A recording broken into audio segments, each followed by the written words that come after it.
Hi guys, আসসালামু আলাইকুম। আশা করি সবাই ভালো আছেন। আমি আপনাদের দোয়ায় ভালো আছি। দেখেন এখন পর্যন্ত জন্নাপা আসে নাই। সেই রবিবারে গেছে, এখন পর্যন্ত আসে নাই। আজকে শুক্রবার দিন, ঘর বাড়ি কী অবস্থা দেখেন। ঘর বাড়ি বিছনা গুছাবো না কাজ করব না রান্না বান্না করবো। ওই যে দেখছেন নামাজ পড়তেছে সবাই। দেখেন ঘর বাড়ির যে কী অবস্থা। আমি রান্না করব নাকি নাস্তা বানাবো নাকি এগুলো গুছাবো। তাও এগুলো যে গুছাইছি হুট করে মেহমান চলে আসলো, তো কী রান্না করবো আজকে তাই আপনাদের সাথে শেয়ার করবো। ভালো লাগলে লাইক শেয়ার কমেন্ট সাবস্ক্রাইব করতে ভুলবেন না। তো চলেন, ঘর বাড়ির অবস্থা খুবই খারাপ।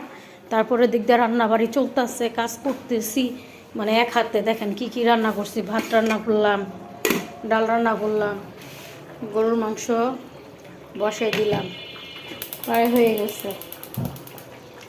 এখানে গুঁড়া একদম গুঁড়া চিংড়ি দিয়া এই যে লাউ রান্না করলাম। কাঁচামরিচ দিয়েছে। আজকে আর ধন্যবাদ নেই, ধন্যবাদ আনতে কোনো সময় নেই। কাকে পাঠাবো, কোনো মানুষ নেই ধন্যবাদ আনবো যে।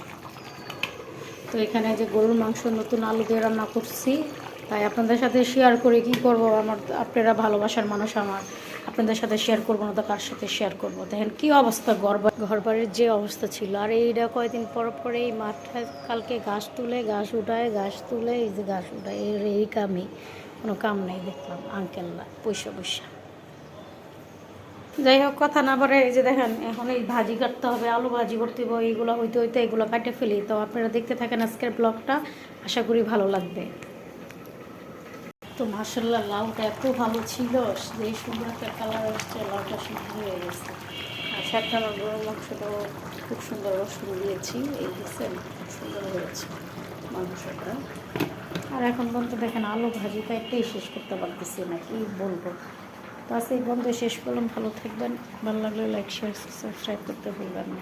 আলু পরে কুচাবো।